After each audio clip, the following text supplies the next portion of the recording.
को घर से मिलती है और मौत तक आकर सिमट जाती है, तो आपको बड़ा करने वाले भी आपके घर वाले ही होते हैं और जलाने वाले भी घर के लोग ही होते हैं।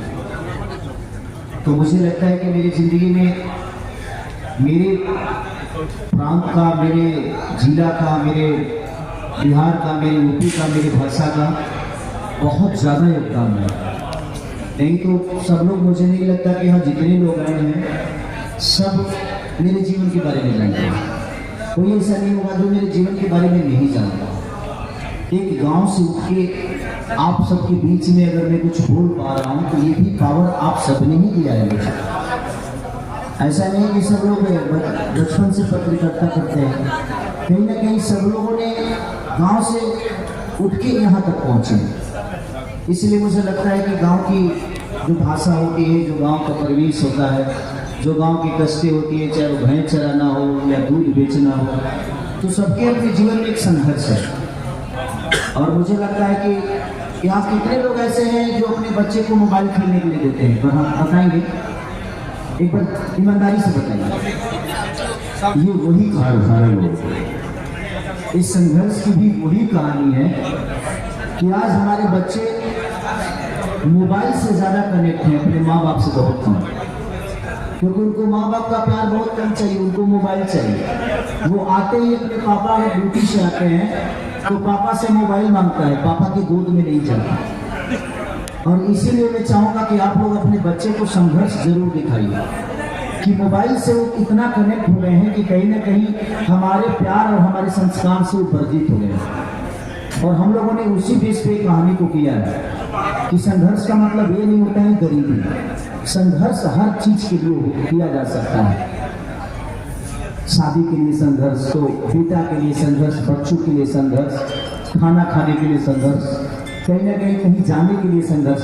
तो संघर्ष का मतलब यही होता है कि जीवन अगर संघर्ष नहीं है तो जीवन का कोई मोल नहीं। इसीलिए आप लोग संघर्ष को आप अपने बच्चों के साथ, अपने फैमिली के साथ देखेंगे तो शायद किसी भी हद तक आप अपने बच्चे से कनेक्ट हो पाएंगे और आपका बच्चा भी कहीं ना कहीं आपसे कनेक्ट हो पाएगा। तो सिनेमा का मतलब ये नहीं कि हम सिर्फ आपको गाने भर दिए, इंटरटेन कर दिए और उससे हमें कुछ सीखने को ना मिले। इसीलिए हमने कोशिश किया है कि संघर्ष को एक संघर्ष वन भी थी जिसमें एक बेटी को, एक गरीब बेटी को IPS बनाया जाता है। हम लोगों ने संघर्ष वन भी किया था तो उसका कहानी ऐसा ही था कि एक पिता को बेटा चाहिए और बेटी पैदा होती है और उसको घर से निकाल देता है बाबा। और निकालने के बाद ये होता है कि उसी डिस्ट्रिक्ट में वही लड़की जिसकी वजह से घर से निकाला गया था हीरो को, वो बेटी कलेक्टर बन के आती है। तो हम लोगों ने बेटी पढ़ाओ बेटी बचाओ बेटी पढ़ाओ का एक अभियान था वो हमारा। लेकिन ये अभियान सिर्फ एक बेटी के लिए नहीं है, उस हर बच्चे के लिए है जो बच्चे आजकल हमसे दूर होके मोबाइल से कनेक्ट हो गए। मैं अपनी भी बातें कर रहा हूँ, मेरे भी 2 बच्चे हैं। जब मैं जाता हूँ तो सबसे पहले उनको मोबाइल ही चाहिए, लेकिन जब मैंने संघर्ष की कहानी की उनको बताया तो आज मेरे बच्चे मेरे से मोबाइल नहीं मांगते हैं। जितना भी मैं अपने बच्चों के साथ रहता हूँ वो मेरे गोद में रहते हैं और मैं उनसे खेलता हूँ ताकि मेरे भावनाओं को समझ सके। आप अपने जीवन के रास्ते को अपने बच्चों को बताइए। और हम लोगों ने संघर्ष में यही बातें रखी है ताकि कोई भी माँ बाप अगर अपने बच्चों के साथ इस सिनेमा को देखेगा तो कहीं ना कहीं अगर करोड़ों बच्चों में से अगर 5000 भी बच्चे अगर सुधरेंगे तो अपने राज्य का, अपने देश का भविष्य बचेगा। क्योंकि हम अपने बच्चों को संस्कार से इतना दूर कर दिए हैं कि आने वाला पीढ़ी हमारे लिए वृद्धाश्रम नहीं करेंगे, क्योंकि हमने कभी अपने जीवन के बारे में अपने बच्चों को बताया ही नहीं। हमने उनको वक्त नहीं दिया जबकि हमें देना चाहिए, क्योंकि हमने मोबाइल दिया। मोबाइल देकर हम भी सोचते हैं चलो यार खेलो, क्यों टेंशन दे रहा है, ये काम है वो काम है। तो बात यही है। और हम लोगों ने संघर्ष को उसी के लिए बनाया है कि कम से कम हमारे राज्य के बच्चे या हमारे देश के बच्चे मोबाइल से दूर होकर कम से कम अपने माता पिता के पास रहें और माता पिता के जीवन की बातें समझ सकें। इसीलिए हम लोगों ने संघर्ष को बनाया है।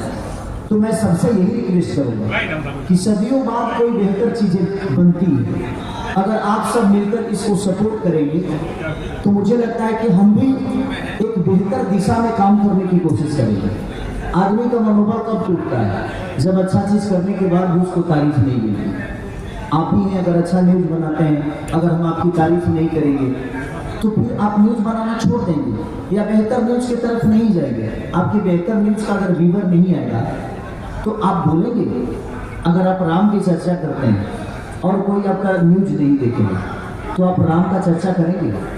नहीं करेंगे। तो कोई भी दुनिया का आदमी जब बेहतर करता है तो आप सबका भी दायित्व बनता है, क्योंकि पत्रकारिता जो होती है, ये मीडिया जो होता है, ये समाज का तीसरा आईना है। आप सब जितना बेहतर लिखेंगे इसके लिए उतना ही बेहतर लोगों को समझ में आएगा। क्योंकि खेसारी को अगर करोड़ों लोग चाहते हैं तो उसमें से आप ही हैं, और आपका भी फैन फॉलोइंग है, आपके भी व्यूअर है, आपके भी चैनल पे दुनिया सपोर्ट करती है, तब आप इतना बड़े हुए हैं। तो मेरे कहने का मतलब कि छोटा छोटा अगर खड़ जुड़ जाए तो बहुत बड़ी चीज हो सकती है। इसीलिए हम लोगों ने कोशिश की है। इस संघर्ष को सिर्फ हम लोगों ने इंडिया में नहीं बल्कि विदेशों तक सिर्फ इसलिए किया ताकि हम हिंदी फिल्मों में देखते हैं, साउथ की फिल्मों में देखते हैं कि बड़े कैनवास पे चीजें होती हैं। तो एक प्रोड्यूसर जैसे हमारे रत्नाकर भी है, इसको एक पैसे नहीं लगाए हैं, एक बेटे का जीवन संवारने के लिए। और एक सिर्फ एक बेटा की बात नहीं है, अपने भाषा का गरिमा, अपने भाषा का भविष्य क्या है उसके लिए इन्होंने करोड़ों रुपया झोंक दिया। अभी तक की जितनी भी इधर फिल्म बनी है सबसे महंगी फिल्म संघर्ष टू, क्योंकि विदेशों के धरती पे शूट करना बड़ा टॉप जॉब होता है। वहाँ होटल कम से कम 10,000 का एक होता है। अब वहाँ खाए पिए में तो हमें के एक आदमी के खाने में 20 आदमी खा ली, ऐसा स्थिति होना। लेकिन उसके बावजूद भी उन्होंने हिम्मत की। मेघाश्री का किस्सा बताता हूँ। हम लोग बीच समंदर में शूट कर रहे थे, इनको कपड़ा चेंज करना था, और एक टापू था जिसमें कांटे वाले जंगल थे, उसमें घुस नहीं सकता था आदमी। लेकिन इस एक्टर ने वहां जाकर कपड़ा चेंज किया।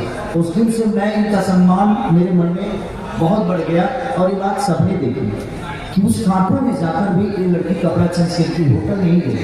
तो एक कलाकार अपने काम को आप सबके मनोरंजन के लिए इतना मेहनत करता है, तो मैं यही कहूँगा आप सबसे कि प्लीज आप लोग संघर्ष टू जैसी सिनेमा को इतना प्यार और आशीर्वाद और अपने भाषा से, अपने न्यूज के थ्रू लोगों तक ऐसे मैसेज पहुंचाइए। क्योंकि ये सिर्फ मेरे बच्चों की बात नहीं है, ये हिंदुस्तान के हर उस बच्चे की कहानी है जो अपने पिता और माँ से दूर होकर मोबाइल को अहमियत देने लगा, वो मोबाइल से कनेक्ट हो गया। तो इसलिए हम लोगों ने इस सिनेमा को किया है ताकि हमारे बच्चे मोबाइल से दूर हो जाएं और हमारे पास रहें, ताकि वो आने वाले भविष्य में, आज हम जवान हैं तो ठीक है, हमें चीजें समझ में नहीं आती, लेकिन जब हम बुजुर्ग हो जाएंगे तो यही सारी चीजें, यही बचपन, यही चीजें हमारे बच्चों के दिमाग में रहेगी कि पापा हमें कितना प्यार करते थे यार। नहीं तो वो टेक्नोलॉजी की तरफ जाएगा, उसकी ख्वाहिशों को पूरा कर लिया। हम मोबाइल देते हैं, वो गूगल से 1 मिनट में जो चीज मांगता है उससे मिल जाती है। तो आप कोशिश करिए कि वो आपसे मांगे, गूगल से नहीं मांगे। उसको खेलना है तो वो खिलौना आपसे मांगे, गूगल से नहीं। तो जिंदगी में इसीलिए हम लोगों ने संघर्ष टू को बनाया ताकि हमारे बच्चों का भविष्य, क्योंकि मैं अपने घर में देखा तो मुझे लगा कि नहीं, हमें इस बेस पे काम करना चाहिए। और फिर हम लोगों ने रत्नाकर सर को सलाह किया, फिर पराग पाटिल जी से हम लोगों ने सबने मिलकर, लेकिन ये बिग बजट की फिल्म थी तो कोई प्रोड्यूसर हाथ नहीं लगा रहा था। तो फिर हम लोगों ने अप्रोच सर को किया, सर ने बोला कि नहीं, जहाँ हमारे देश के भविष्य के बच्चों के भविष्य का सवाल है, वहाँ अगर 2-4-5 करोड़ रुपये डूब भी जाएगा तो हम लगा देंगे बात, लेकिन आप लोग ईमानदारी से काम करिए। इसलिए